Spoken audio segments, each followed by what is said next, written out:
I was standing in my kitchen watching the snow fall when I heard the sickening crunch of metal against metal, followed immediately by the prolonged blare of a car horn that wouldn't quit. My coffee mug nearly slipped from my hand as I rushed to the front window, already knowing in my gut that whatever happened involved my property. Sure enough, there was a silver Lexus SUV wedged at an awkward angle against my mailbox, the front bumper crumpled, the hood slightly buckled, and steam rising from somewhere under the chassis. The mailbox itself, a sturdy brick and metal structure I had installed just last summer, was leaning at a 45-degree angle but had clearly won the battle against the luxury vehicle. The driver's door flew open and out stepped Brenda Morrison, the vice president of our neighborhood HOA and the most insufferable person I had ever had the misfortune of living near. Even from my living room window, I could see her face was beet red as she pulled out her phone, gesticulating wildly at my mailbox like it had personally attacked her. I grabbed my coat and headed outside, the cold February air hitting me like a slap as I stepped onto my porch. "Are you okay?" I called out as I approached, genuinely concerned despite my feelings about Brenda. She was a middle-aged woman who wore her authority as HOA vice president like a crown, but accidents were accidents, and I wasn't about to let someone stand in the freezing cold if they were hurt. She whirled around, her finger already jabbing toward me accusingly. "Lucas, this is your fault. I'm calling 911 right now because you didn't shovel my route." I stopped in my tracks, my brain trying to process what I had just heard. "I'm sorry, what? Your route? Are you hurt? Do you need medical attention? I need the police here to document this disaster you caused." She was already dialing, her manicured nails clicking against her phone screen. "Yes, hello. I need emergency services at 2847 Maple Ridge Drive in Asheville, North Carolina. I've been in an accident caused by negligent property maintenance." I stood there in disbelief as Brenda gave the dispatcher an increasingly dramatic account of what had happened, describing the scene like she had barely survived a multi-car pileup on the interstate, rather than sliding into a mailbox at what couldn't have been more than 10 miles per hour. The street was indeed covered in snow. We had gotten about 6 inches overnight, but this was North Carolina, not Alaska. People drove carefully, they slowed down, and they certainly didn't blame homeowners for winter weather. "Madam, are you injured?" I could hear the dispatcher's voice faintly through the phone. "I'm traumatized. My neck hurts. And look at my car. This is thousands of dollars in damage." Brenda pressed her hand to her neck dramatically, though I had watched her hop out of that SUV like an Olympic athlete just moments before. The dispatcher must have said something about staying on the line because Brenda suddenly switched tactics. "Fine, yes, I'll stay on the line. But I want to file a report against Lucas Young for failure to maintain his property and creating a hazardous condition." I rubbed my face with both hands, feeling a headache coming on. This was peak Brenda Morrison behavior. 3 years ago, when I had first moved into this neighborhood called Whispering Pines, Brenda had seemed friendly enough at the welcome meeting. That lasted exactly until I refused to replace my fence with the specific shade of white she insisted matched the neighborhood aesthetic better. Never mind that my fence was already white, just not the exact shade she had decided was superior. Since then, she had made it her personal mission to find fault with everything I did. A police cruiser appeared around the corner about 10 minutes later, lights flashing but no sirens. Officer Martinez stepped out, a patient-looking man in his 40s, who I recognized from a neighborhood watch meeting the previous year. He approached Brenda first, as she was still standing by her damaged vehicle, and I stayed near my porch, figuring he would want to talk to her before getting my side of the story.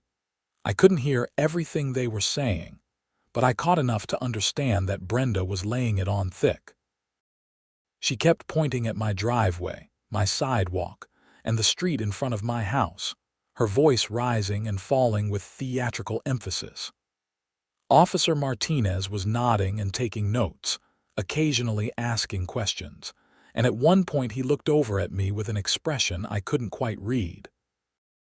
Finally, he walked over to where I was standing. "Mr. Young, I'm Officer Martinez. Can you tell me what happened here?"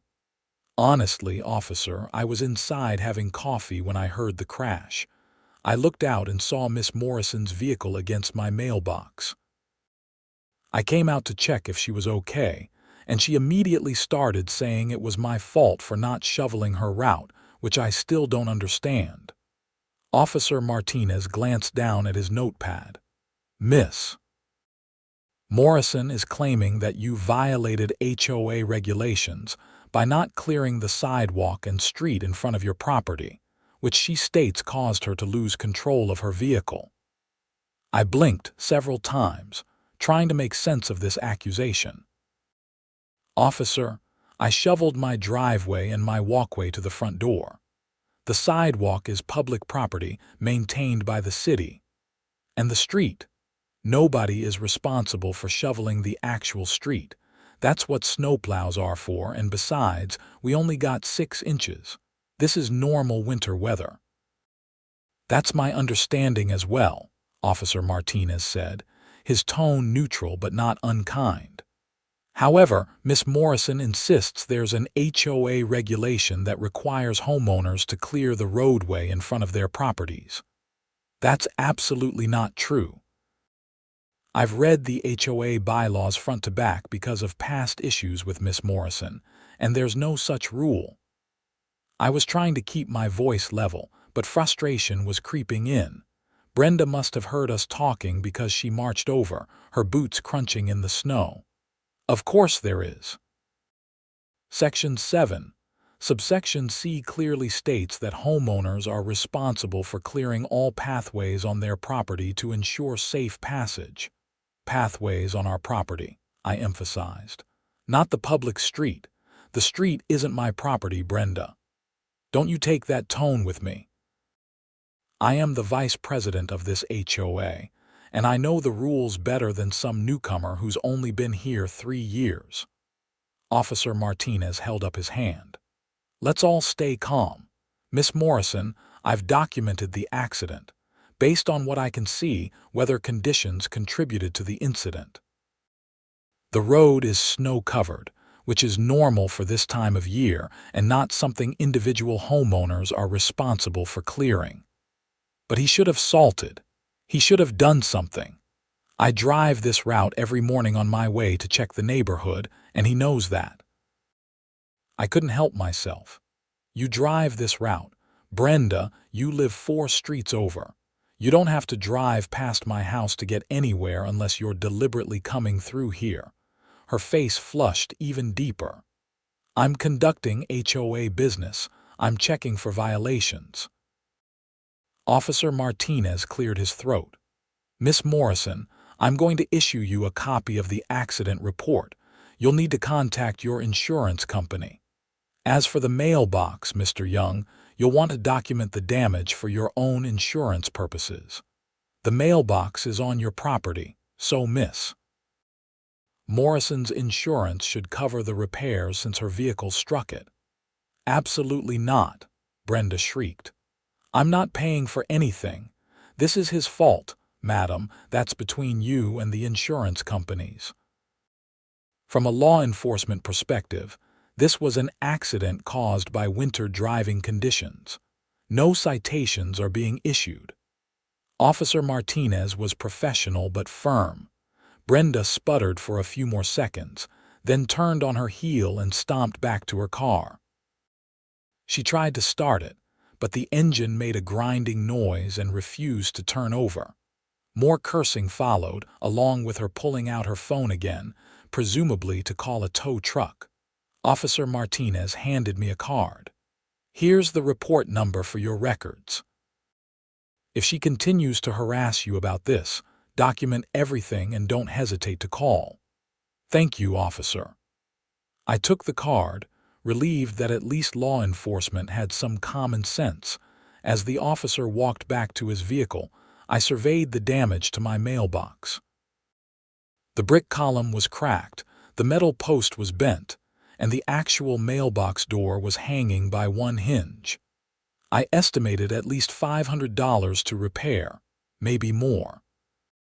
I took several photos with my phone from different angles, making sure to capture the tire tracks in the snow that clearly showed Brenda had been driving too fast for conditions. A tow truck arrived about 30 minutes later, and I watched from my living room window as Brenda argued with the driver about something, probably the cost. Eventually, her Lexus was hauled away, and she got into the tow truck's cab for a ride home. I thought that would be the end of it for the day. I was wrong. That evening, around 6:30, there was a sharp knock on my door. I opened it to find not Brenda, but Donald Morrison, her husband, standing on my porch. Donald was a quiet accountant who I had always felt a bit sorry for. He wore a perpetually tired expression that suggested he spent most of his life trying to keep up with his wife's various crusades. "Lucas, I'm sorry to bother you," he began, and he genuinely sounded apologetic. "Brenda sent me over to discuss the accident." "Come in, Donald. It's freezing out there." I stepped aside and he entered, stamping snow off his boots. We sat in my living room and Donald got straight to the point. "Brenda wants you to pay for the damage to her car. She's convinced this was your fault for not maintaining the street." "Donald, you know that's not reasonable. The street is public property. I have no legal obligation to clear it, and frankly, no homeowner does. That's what municipal services are for." He nodded wearily. "I know. I told her that. I told her insurance would handle it. But she's absolutely convinced she's right about the HOA rules." "She's not. I've read them multiple times." "I believe you." Donald rubbed his temples. "The thing is, she's planning to call an emergency HOA meeting to discuss what she's calling a pattern of negligence on your part." My stomach dropped. "A pattern of negligence? Donald, I maintain my property better than half the neighborhood. My lawn is always mowed, I keep my house painted, I don't leave trash cans out, I've never had a violation notice that actually stuck." "I know, and I'm not saying she's right. I'm just giving you a heads up because you've always been decent to me." Donald looked genuinely uncomfortable. "She's got Patricia and some of the other board members convinced that they need to take action, something about setting an example." Patricia Hendricks was the HOA president, a woman in her late 60s who had lived in Whispering Pines since the development was first built 20 years ago. She and Brenda had formed an alliance that basically ran the neighborhood with an iron fist. If Brenda had Patricia's ear, I was in for a fight. "When's this meeting?" I asked. "Thursday night. 7 o'clock at the community center. You'll get an official notice tomorrow, but I wanted you to know tonight so you could prepare." "I appreciate that, Donald. Really." He stood to leave, then paused. "For what it's worth, I think she's wrong about this, but she's not going to let it go. She never does." After Donald left, I spent the rest of the evening digging through my copy of the HOA bylaws, making notes and preparing my defense. The bylaws were actually pretty clear about homeowner responsibilities. We were required to maintain our lawns, keep our homes in good repair, follow certain aesthetic guidelines for exterior changes, and clear our sidewalks within 24 hours of snowfall. The sidewalk rule was the only snow-related regulation, and it specifically referred to the pedestrian sidewalk, not the street. There was absolutely nothing about clearing the roadway. I also started documenting everything. I printed out the weather report showing we had received 6 inches of snow overnight, which was considered normal winter weather for Asheville. I pulled up the city code showing that streets were municipal responsibility. I even found the property survey that clearly showed where my property line ended and the public right-of-way began. Tuesday morning, I found the official HOA meeting notice in my mailbox, along with a separate letter from Brenda in her capacity as vice president. The letter was 3 pages long and outlined what she called my ongoing violations and negligent behavior. She had apparently been keeping a list, because she cited things going back 2 years. The list included my fence color, the time I had a moving pod in my driveway for 4 days instead of the recommended 3, the fact that my house number wasn't illuminated at night, and several other petty complaints that had never resulted in actual violations because they weren't actually against the rules. The letter concluded with a statement that the board would be voting on whether to impose fines and potentially place a lien on my property for endangering the community and destroying HOA property. I had to read that line twice. HOA property. My mailbox was on my property. It wasn't an HOA asset. This was getting more absurd by the minute. I called my insurance company to report the damage to my mailbox and was told they would send an adjuster within 48 hours. I also contacted Brenda's insurance company since Officer Martinez had given me her information from the accident report. They informed me that Brenda had already filed a claim against me, alleging that my negligence caused the accident. I gave them my statement and all my documentation, and the claims adjuster I spoke to sounded skeptical of Brenda's version of events. Wednesday afternoon, my doorbell rang. This time it was Patricia Hendricks, HOA president, accompanied by another board member named Susan Walsh. Susan was a pleasant enough woman in her 50s who usually stayed out of Brenda's dramatics, and I was surprised to see her there. "Lucas, do you have a few minutes?" Patricia asked, her tone formal but not hostile. "Of course. Come in." We settled in my living room and Patricia got straight to business. "I wanted to discuss the incident with Brenda and what will be addressed at Thursday's meeting." "I'm listening." "Brenda has made serious allegations about your failure to maintain your property according to HOA standards. The board takes these matters very seriously." I chose my words carefully. "Patricia, I respect the HOA's role in maintaining neighborhood standards. However, the allegations Brenda is making aren't based on actual HOA regulations.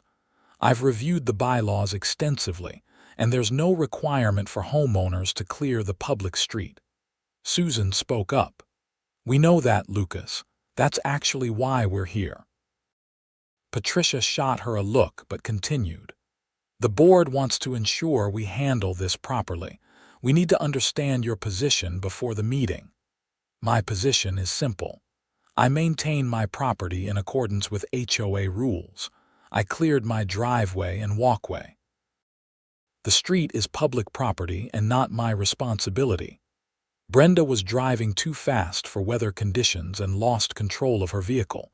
Her accident is not the result of any action or inaction on my part." "Brenda claims you knew she drove that route every morning," Patricia said. "Brenda doesn't need to drive that route. She lives on Oak Crest Avenue. There's no reason for her to come down Maple Ridge Drive unless she's specifically patrolling for violations, which honestly feels like harassment at this point." Susan leaned forward. "How many times has Brenda cited you for violations in the past year?" 11 times. None of them were legitimate violations of the actual rules. I can show you the documentation." Patricia looked uncomfortable. "That does seem excessive." "It is excessive." "And now she's trying to hold me financially responsible for her accident and threatening to place a lien on my property. This has gone beyond HOA governance. This is personal." The two women exchanged glances. Susan seemed sympathetic, but Patricia was harder to read. She had always been somewhat formal and by the book, which could work in my favor if she stuck to the actual rules, or against me if she decided to back Brenda's interpretation. "The meeting will give everyone a chance to present their case," Patricia finally said. "The board will review the bylaws and make a determination." After they left, I felt somewhat better. At least Susan seemed to recognize that Brenda was overreaching, but I wasn't naive enough to think this would be easy. Brenda had influence, and she was determined to make me the villain in her story. Thursday evening arrived with more snow flurries, though nothing significant was sticking. I drove to the community center, a modest building at the entrance of our development that hosted HOA meetings, neighborhood events, and various club gatherings. The parking lot was more crowded than usual. Word had clearly spread about the drama. Inside, the main room was set up with rows of folding chairs facing a long table where the board members sat. Patricia was in the center, with Brenda to her right, and 3 other board members filling out the rest of the table. I recognized David Chen, the treasurer, and 2 members at large, Susan Walsh and Gregory Martinez. About 30 residents had shown up, which was triple the normal attendance. I took a seat in the 3rd row, and my neighbor from across the street, Tom Henderson, slid into the chair next to me. "Heard you had some excitement Monday morning," he said quietly. "That's one way to put it. For what it's worth, I think Brenda's lost her mind on this one. Half the neighborhood is talking about how she's overstepping." That was encouraging, at least. Public opinion might not change the board's vote, but it could affect the social dynamics that often influence these things. Patricia called the meeting to order at 7 sharp. After the usual procedural stuff, reading of minutes, treasurer's report, she got to the main event. "We have a special matter to address this evening regarding an incident that occurred Monday morning involving board member Brenda Morrison and homeowner Lucas Young." Brenda immediately jumped in before Patricia could continue. "I want to start by saying that what happened Monday was completely preventable and represents a serious safety issue in our community." She spent the next 10 minutes recounting her version of events, which had evolved considerably from what actually happened. According to Brenda's narrative, she had been conducting essential HOA business, driving carefully through the neighborhood despite treacherous conditions, when she encountered my property. "The street in front of my house was, in her words, an ice rink that I had deliberately refused to treat, despite knowing she drove that route daily." She claimed she had repeatedly asked me to be more conscientious about winter maintenance, which was a complete fabrication. She described her vehicle sliding uncontrollably, her terror as she crashed, and her ongoing pain and suffering from the incident. "I could have been killed," she concluded dramatically. "And all because Lucas Young refuses to follow the most basic safety protocols required by our HOA." Several people in the audience shifted uncomfortably. I saw Tom roll his eyes. Patricia turned to me. "Lucas, you'll have an opportunity to respond." I stood and walked to the front of the room, carrying a folder with all my documentation. "Thank you, Patricia. I want to start by saying I'm glad Brenda wasn't seriously injured. An accident is always concerning, regardless of the circumstances. However, the characterization of events we just heard doesn't match reality, and more importantly, the allegations about HOA violations are factually incorrect." I went through everything systematically. I showed photos of my property taken the morning of the accident, clearly showing that my driveway and walkway were shoveled. I displayed the property survey showing where my property ended and the public right-of-way began. I read the relevant section of the HOA bylaws about snow removal, which mentioned only sidewalks and private driveways. I showed the city code that assigned street maintenance to municipal services. I even had the police report, which stated that weather conditions contributed to the accident and that no citations were issued. Brenda claims I knew she drove this route daily, but that's not a legal obligation on my part. Brenda lives 4 streets away. She has no practical reason to drive past my house except to patrol for violations. In fact, over the past year, she has cited me 11 times for alleged violations, none of which were upheld upon review. This appears to be a pattern of targeted harassment rather than legitimate HOA governance. Brenda shot to her feet. "How dare you? I am performing my duties as vice president." 11 citations in 1 year, all dismissed. I kept my voice calm. For comparison, how many times have other homeowners been cited? Patricia checked some papers in front of her. The average is approximately 2 to 3 citations per year, with a 60% uphold rate. So I'm cited almost 4 times as often as average with a 0% uphold rate. That's not conscientious oversight. That's harassment. The room erupted in murmurs. Several people were nodding, others whispering to each other. Brenda's face was turning purple. David Chen, the treasurer, spoke up. "Lucas raises a valid point.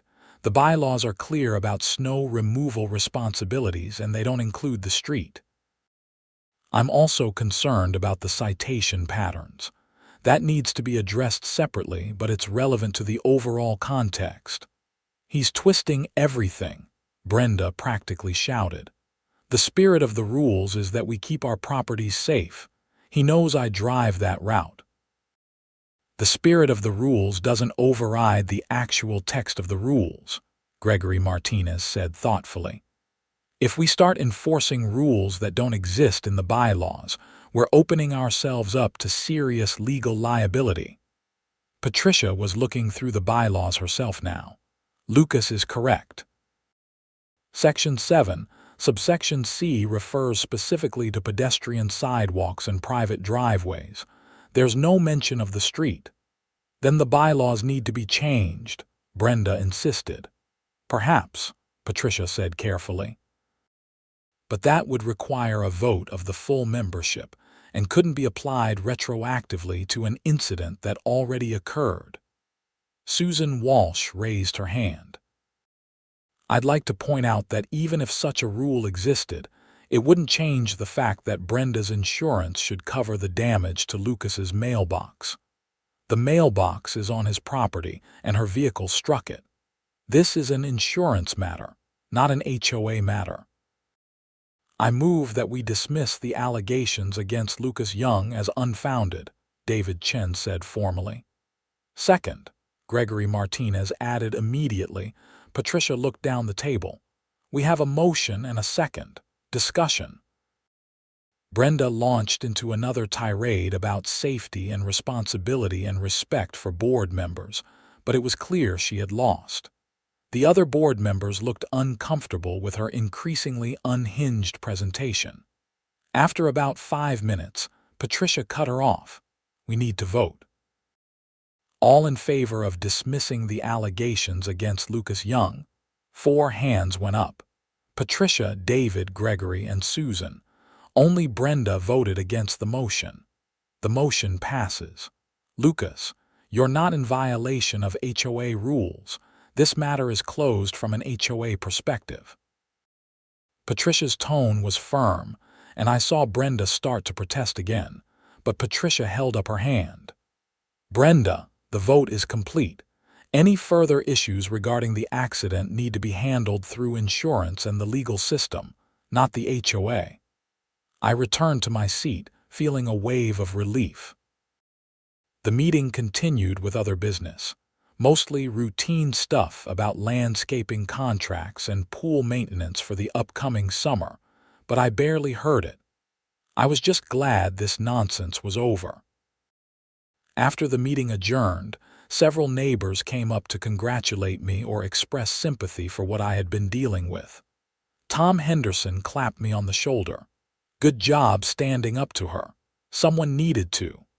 As I was leaving, Susan Walsh caught up with me in the parking lot. Lucas, I want to apologize. The board should have addressed Brenda's citation patterns long ago. We all knew she was being excessive with you, but nobody wanted to confront her about it. I appreciate you saying that, Susan. I mean it. What happened Monday was an accident, but the way she tried to weaponize the HOA against you was wrong. We're going to have a serious conversation with her about her conduct. I drove home feeling like a weight had been lifted. The HOA matter was settled. Now I just had to deal with the insurance companies and get my mailbox fixed. Friday morning, I got a call from my insurance adjuster. He had reviewed all the documentation and approved my claim.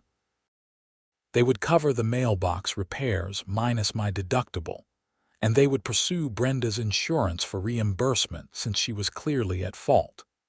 He also mentioned that Brenda's insurance company had already denied her claim against me, finding no basis for liability on my part. I hired a local contractor to rebuild the mailbox, a guy named Pete who lived one street over and did excellent brickwork. He gave me a fair price and said he could have it done in about a week, weather permitting. That afternoon, Donald Morrison called me. Lucas, I wanted to let you know that Brenda's insurance has accepted liability for the accident.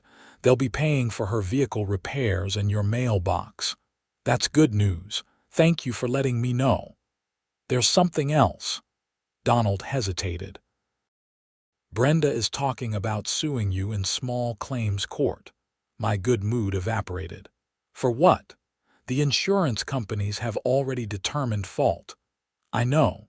I've tried explaining that to her, but she's convinced a judge will see things her way.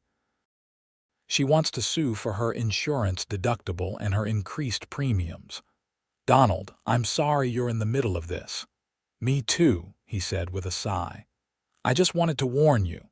Sure enough, 2 weeks later, I received a summons to appear in small claims court. Brenda was suing me for $1,500, representing her insurance deductible, a rental car for the week her Lexus was in the shop, and what she claimed was the present value of 3 years of increased insurance premiums. The filing fee alone should have deterred this frivolous lawsuit, but Brenda was clearly on a crusade. I spent an evening preparing my case for court. I gathered all the same documentation I had presented to the HOA. Photos, property survey, bylaws, police report, insurance company determinations, and weather reports. I also printed out the accident report that clearly stated no citations were issued, and weather was a contributing factor. The court date was set for late March, giving me about 5 weeks to prepare. During that time, several things happened in the neighborhood. First, my mailbox was repaired and looked better than before. Pete did beautiful work, and I made sure to get a receipt for the full cost. Second, word spread about Brenda's lawsuit, and public opinion turned sharply against her. Several neighbors reached out to offer support, and a few even offered to testify as character witnesses if needed. The general consensus was that Brenda had gone too far.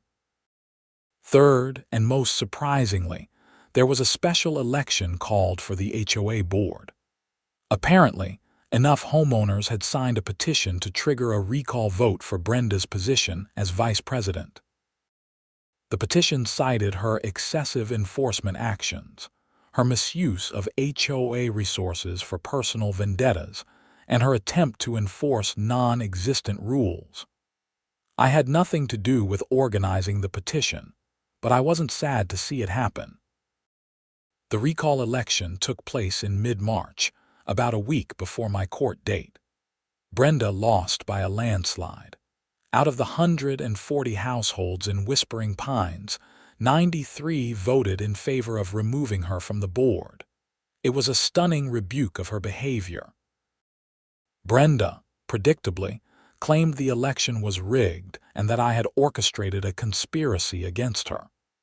She sent a furious email to the entire neighborhood mailing list, accusing various people of corruption and bias. Patricia Hendricks, showing more backbone than I had seen before, removed Brenda from the mailing list for violating the community communications policy. When the court date finally arrived, I dressed in my best suit and arrived at the courthouse 30 minutes early. The Asheville Small Claims Court was busy, with dozens of cases on the docket for the day. Brenda showed up 10 minutes before our scheduled time, accompanied by Donald, who looked like he wished he was anywhere else. Our case was called around 11 in the morning. The judge was a no-nonsense woman in her 50s named Judge Kathleen Torres. She invited Brenda to present her case first since she was the plaintiff. Brenda launched into her now familiar narrative, though she had clearly practiced it. She brought printed photos of her damaged vehicle, repair estimates, and documentation of her insurance deductible and rental car costs. She tried to introduce the HOA bylaws as evidence that I had violated my responsibilities, but Judge Torres cut her off. "Miss Morrison, I've reviewed the bylaws you submitted as part of your pre-trial documents. They don't support your claim. The regulations regarding snow removal clearly pertain to sidewalks and private driveways, not public streets. But Your Honor, he knew I drove that route every day. That's not legally relevant. Homeowners don't have a duty to maintain public streets, regardless of who drives on them. Continue with your actual damages." Brenda sputtered, but moved on to discussing her rental car costs and projected insurance increases. When she finished, Judge Torres asked if she had any witnesses or additional evidence. "I have my husband, Donald Morrison, Your Honor." Donald was called to the stand and sworn in. He looked deeply uncomfortable as Brenda asked him to confirm various details about the accident, her injuries, which he acknowledged were minor, and the damage to their vehicle. Then Brenda made a mistake. "Donald, isn't it true that Lucas has always been a problem in our neighborhood?" Donald looked at her, then at the judge, then back at his wife. "No, that's not true. Lucas is a good neighbor. He maintains his property well." Brenda's face went white. "Donald, what are you, Your Honor, may I speak freely?" Donald interrupted. Judge Torres looked intrigued. "Go ahead, Mr. Morrison. My wife has been obsessed with finding fault with Lucas for 3 years. He's done nothing wrong. She was driving too fast that morning. I saw her leave the house, and she was already upset about something else. This accident was her fault, and this lawsuit is ridiculous.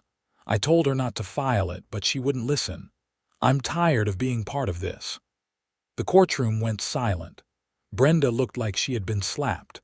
I tried to keep my expression neutral, but internally I was stunned. Judge Torres turned to me. "Mr. Young, your response." I presented my documentation methodically. Photos showing my cleared driveway and walkway. The property survey showing the boundary between my property and the public street. The police report indicating weather conditions and no citations. The city code assigning street maintenance to municipal services. Letters from both insurance companies determining that Brenda was at fault. And finally, documentation showing that my mailbox had been damaged and I had incurred costs to repair it. Your Honor, I sympathize that Miss Morrison damaged her vehicle, but that damage was the result of her driving too fast for weather conditions on a public street. I had no legal duty to clear that street, and I in fact had no legal authority to clear it since it's municipal property. The insurance companies have already determined fault and handled the property damage appropriately. This lawsuit is an attempt to relitigate a matter that's already been resolved, and frankly, it appears to be part of an ongoing pattern of harassment. I explained the 11 citations, all dismissed, the recall from the HOA board, and the pattern of behavior that had led to this point. Judge Torres listened carefully, occasionally making notes. When I finished, she sat back in her chair. "Miss Morrison, I'm going to be very direct with you. This lawsuit has no merit. Mr. Young had no duty to clear a public street. Your own husband has testified that you were at fault for the accident. The insurance companies have already made their determinations. You've wasted the court's time and Mr. Young's time with a frivolous claim." "But, Your Honor, I'm not finished. What concerns me more is the pattern of behavior Mr. Young has described. 11 citations, all dismissed, followed by this lawsuit after you were found at fault for an accident. This borders on harassment. I was doing my duty as an HOA board member." "You were removed from that position by your neighbors, Miss Morrison, which suggests they disagreed with your interpretation of your duties. Here's my ruling. The plaintiff's claim is dismissed with prejudice, meaning it cannot be refiled. Furthermore, I'm awarding costs to the defendant. Miss Morrison, you will reimburse Mr. Young for his filing fees and any other reasonable costs he incurred defending this action." Brenda started to argue, but Judge Torres held up her hand. "My ruling stands. Additionally, I'm advising you that if you file any further frivolous lawsuits against Mr. Young, you may be sanctioned. Do you understand? This is outrageous." Do you understand, Miss Morrison?" Brenda's mouth snapped shut. "Yes, Your Honor. Court is adjourned." Judge Torres banged her gavel and moved on to the next case. I walked out of the courtroom feeling vindicated but also a little sorry for Donald, who had clearly reached his breaking point. As I was leaving the courthouse, he caught up with me in the parking lot. "Lucas, I'm sorry for everything." "I really am. Donald, none of this is your fault. I should have stopped her earlier. I should have stood up to her years ago." He looked exhausted. "I'm filing for divorce. I can't do this anymore. The accident, the HOA drama, this lawsuit, it's made me realize that I've been enabling her behavior for too long." I didn't know what to say to that. "I'm sorry to hear that, Donald, but I understand. She's not going to take it well. She's probably going to blame you for that too." He gave a weak smile. "At this point, I'm used to it." We shook hands and went our separate ways. I drove home feeling a complex mix of emotions. Relief that the legal matter was over, satisfaction that I had been vindicated, but also sadness at the destruction Brenda's obsessive behavior had caused in her own life. The neighborhood was quiet when I got home. Spring was starting to show itself, with early flowers popping up in gardens and trees beginning to bud. My new mailbox stood solid and straight, ready for whatever the postal service wanted to deliver. Over the next few weeks, life slowly returned to normal. Brenda and Donald's divorce became neighborhood gossip, though I tried to stay out of it. Brenda moved out of their house on Oak Crest Avenue and into a condo across town. Donald seemed happier and more relaxed than I had ever seen him. We occasionally crossed paths on evening walks, and he was always friendly and apologetic about the whole situation. The HOA elected a new vice president, a retired teacher named Margaret Phillips, who had a reputation for being fair and reasonable. The first thing she did was review the citation process and implement new guidelines to prevent the kind of targeted enforcement that Brenda had engaged in. She also organized a neighborhood meeting to discuss actual concerns people had about the community, and it was the most productive HOA gathering I had ever attended. One evening in early May, I was grilling on my back deck when Tom Henderson came over with a 6-pack of beer. We sat on my deck, enjoying the warm weather and talking about nothing in particular. "You know, the neighborhood's been a lot more pleasant since all that drama ended," Tom said, taking a sip of his beer. "It really has." I heard Brenda tried to file a complaint with the city about you, something about your mailbox not meeting some code she made up. The city clerk apparently told her to stop wasting their time. I shook my head. I almost feel bad for her. Almost. Don't. She brought it all on herself. Actions have consequences. We sat in comfortable silence for a while, watching the sun set over the neighborhood. Tom was right. The whole situation had been absurd from start to finish, but justice had prevailed. The HOA had followed their own rules. The court had seen through Brenda's frivolous claims, and the neighborhood had spoken through the recall election. My phone buzzed with an email notification. It was from my insurance company, informing me that they had successfully recovered all costs from Brenda's insurance, including my deductible. The mailbox saga was finally, completely, totally over. The following week, I got a check in the mail from Brenda for $247, representing the court costs Judge Torres had ordered her to pay. There was no note, no apology, just the check. I deposited it and considered the matter closed. Summer arrived and life in Whispering Pines settled into a pleasant rhythm. Margaret Phillips proved to be an excellent vice president, working with Patricia Hendricks to implement reasonable community improvements without the drama and overreach that had characterized Brenda's tenure. The neighborhood pool opened for the season, community events were well attended, and people generally seemed happier. I heard through the grapevine that Brenda had joined the HOA board of her new condo community and was already making enemies there with her aggressive enforcement style. Some people never learned, but that was their problem now, not mine. One Saturday afternoon in July, I was washing my car in the driveway when a family moving into a house down the street stopped by to introduce themselves. They were the Washingtons, a young couple with two small kids who had just relocated to Asheville for work. "We wanted to meet the neighbors," the husband Marcus said cheerfully. "We're excited to be part of the community. Welcome to Whispering Pines. You'll like it here." It's a good neighborhood, and I meant it. Without Brenda's toxic influence, it really was a good place to live. "We heard there was some HOA drama a few months back," his wife Jennifer asked. I laughed.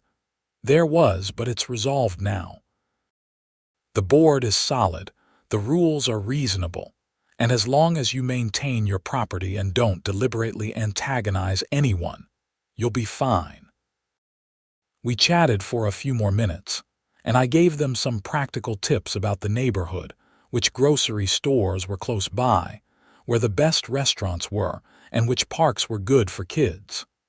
They seemed like nice people, and I was glad to have them in the community. That evening, I sat on my front porch with a cold drink, enjoying the warm summer air. My mailbox stood at the end of the driveway, sturdy and undamaged, a monument to surviving Brenda Morrison's campaign against me. Kids rode bikes in the street, neighbors walked dogs, and someone was having a barbecue a few houses down based on the delicious smells drifting through the air.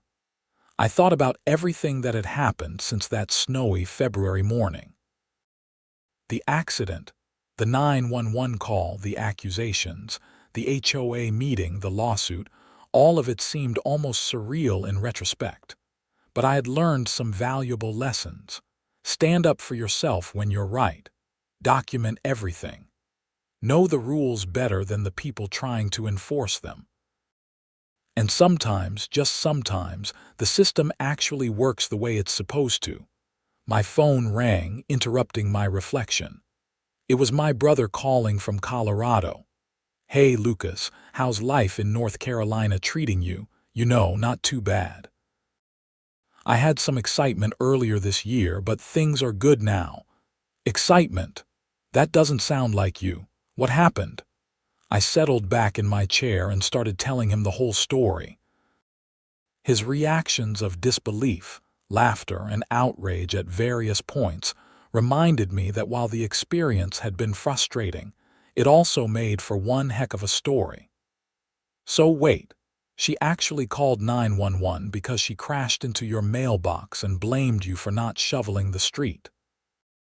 My brother was laughing so hard I could barely understand him. That's exactly what happened.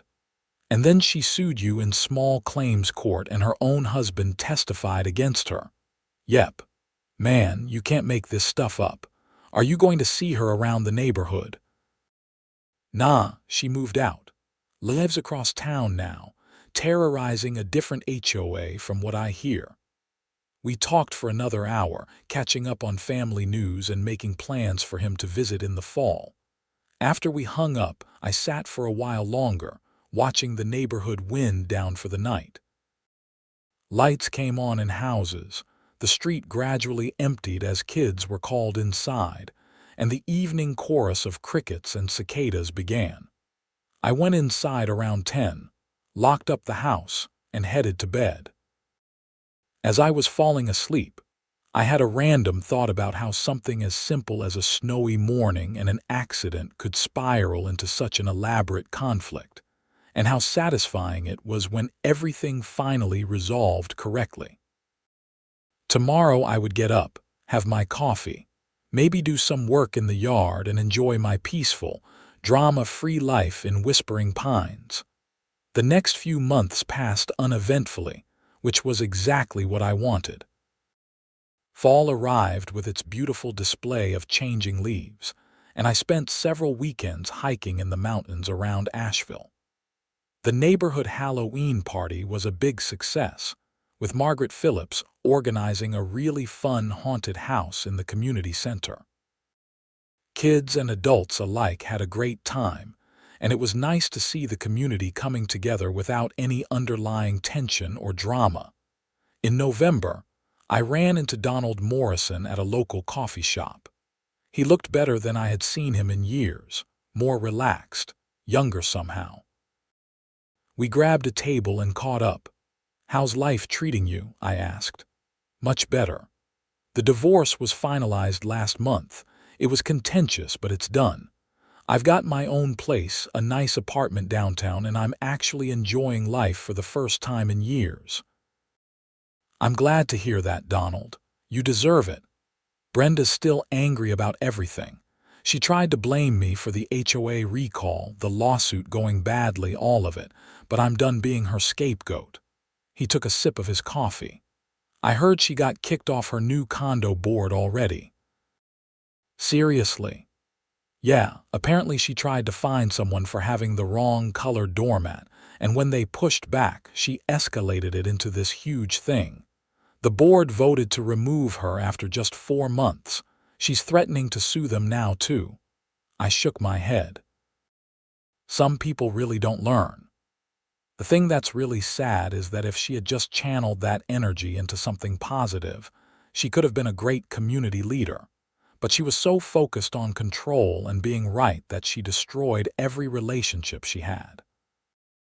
We talked for a while longer, and before we parted ways, Donald thanked me for being patient and understanding through everything.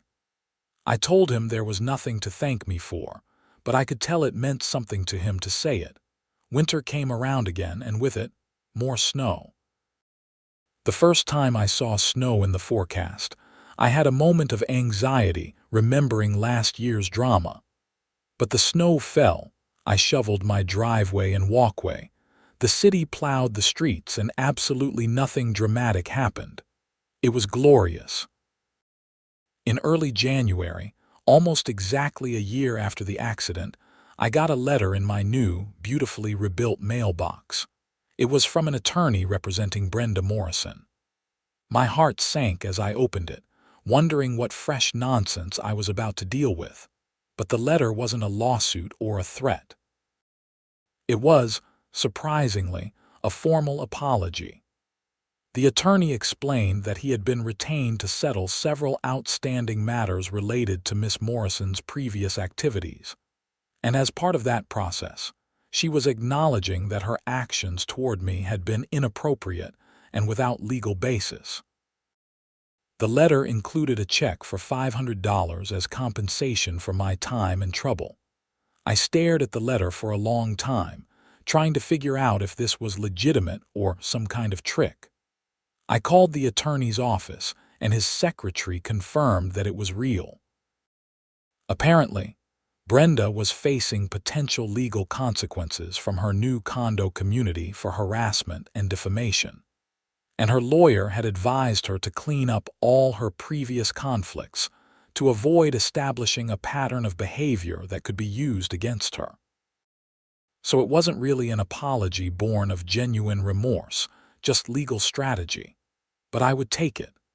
I deposited the check and filed the letter away with all my other documentation from the saga. You never knew when you might need evidence of past behavior. February arrived, marking 1 full year since the accident. I spent the anniversary day doing absolutely nothing related to HOA business, instead taking a personal day from work to go hiking in the mountains. The weather was beautiful, cold but sunny, and the views from the peaks were spectacular. I took photos, breathed fresh air, and reflected on how much had changed in 1 year. When I got home that evening, there was a small package on my doorstep. It was from Tom Henderson, and inside was a custom-made doormat with the words Mailbox Defender, ESD 2025 printed on it. I laughed out loud and immediately put it in front of my door. It was the perfect touch of humor to commemorate the whole ridiculous experience. Life continued on in Whispering Pines. The HOA functioned smoothly under reasonable leadership. Property values actually increased, probably because potential buyers heard it was a well-managed community without crazy drama. I made good friends with several neighbors, including the Washington family who had moved in over the summer. Their kids loved playing in my front yard because it had the best sledding hill on the street. In March, the neighborhood held its annual meeting to elect board positions and vote on the upcoming year's budget. I attended, as I had started doing more regularly, and was pleased to see strong attendance and productive discussions. No drama, no accusations, just neighbors working together to maintain a nice community.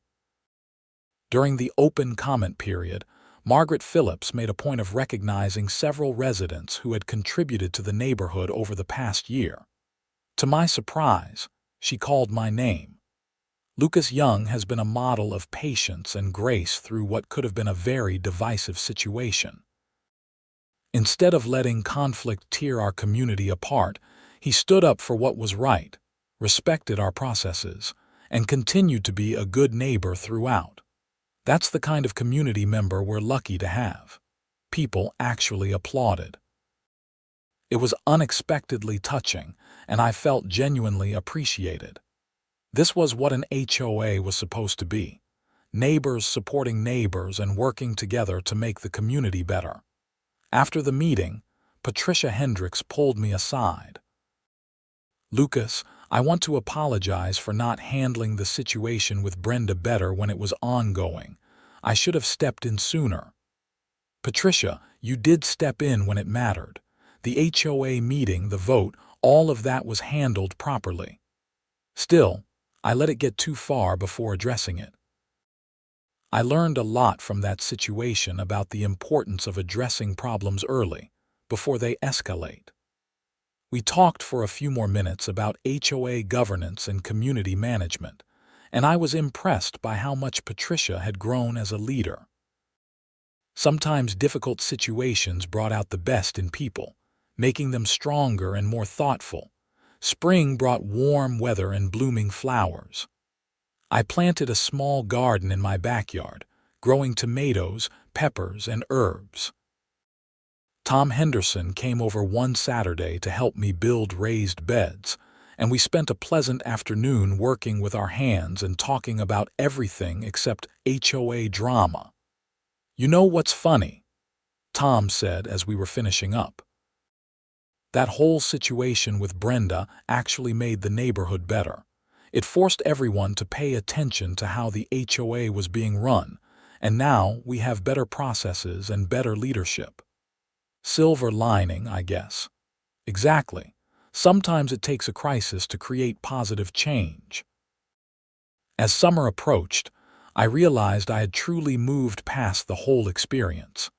It was no longer something I thought about daily or even weekly. It was just a story, an interesting chapter in my life that had taught me some lessons and ultimately worked out fine. The second summer in my house was even better than the first. I hosted a 4th of July barbecue and invited half the street. About 20 people showed up, everyone brought something to share, and we had a great time eating, talking, and watching fireworks in the distance. This was the community experience I had hoped for when I bought the house, and it had taken a year of drama to get here, but we had arrived. One evening in August, I was sitting on my front porch reading a book when an unfamiliar car pulled up. A woman in her 30s got out and approached hesitantly. "Are you Lucas Young?" she asked. "I am. Can I help you? My name is Rachel. I'm Brenda Morrison's daughter. I wanted to talk to you if you have a few minutes." I was surprised but curious. "Sure, have a seat." Rachel sat in the other porch chair and took a deep breath. "I want to apologize for my mother's behavior. I know about everything that happened last year, the accident, the HOA stuff, the lawsuit. I'm embarrassed and sorry."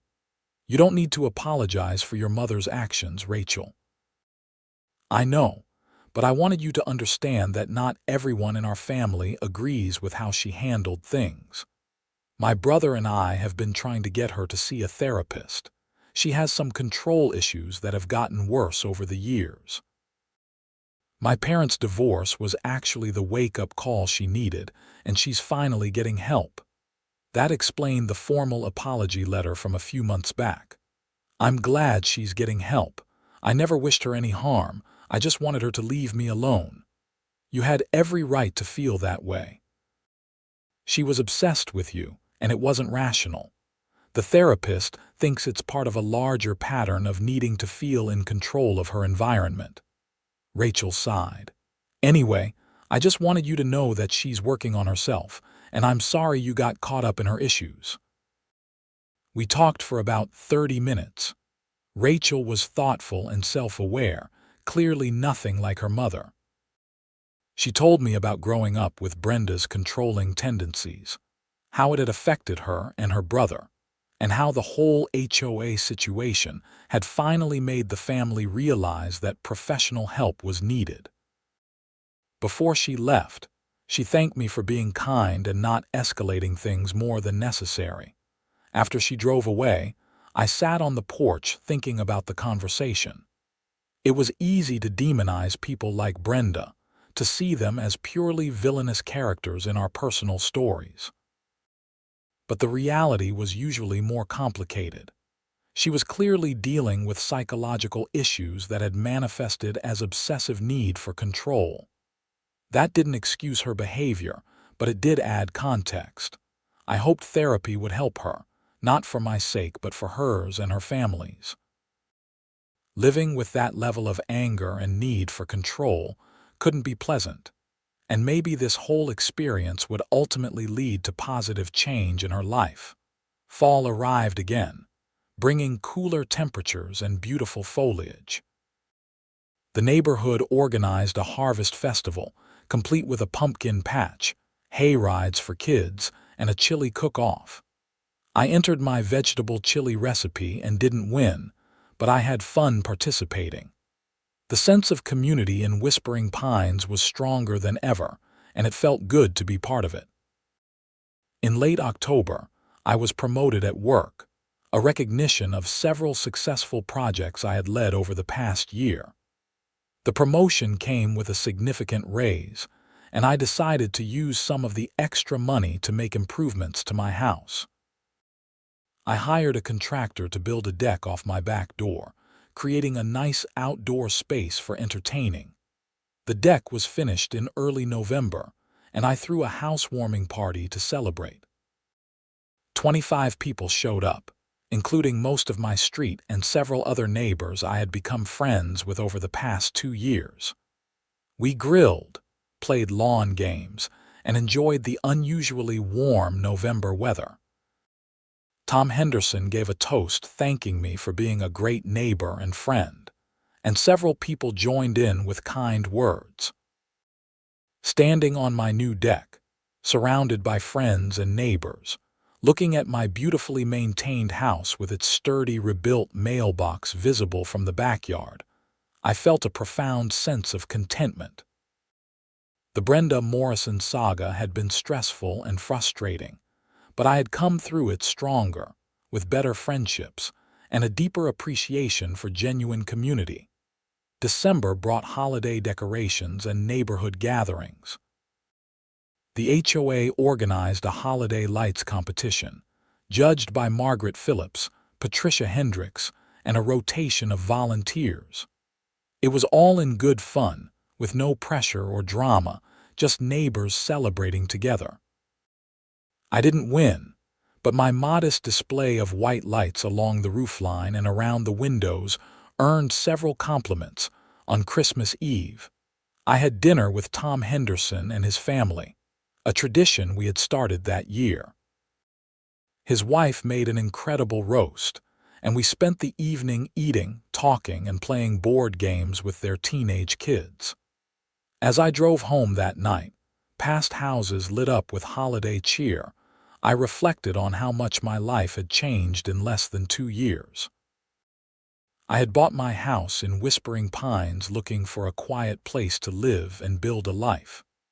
I had gotten that, but only after navigating an absurd conflict with an unstable HOA board member.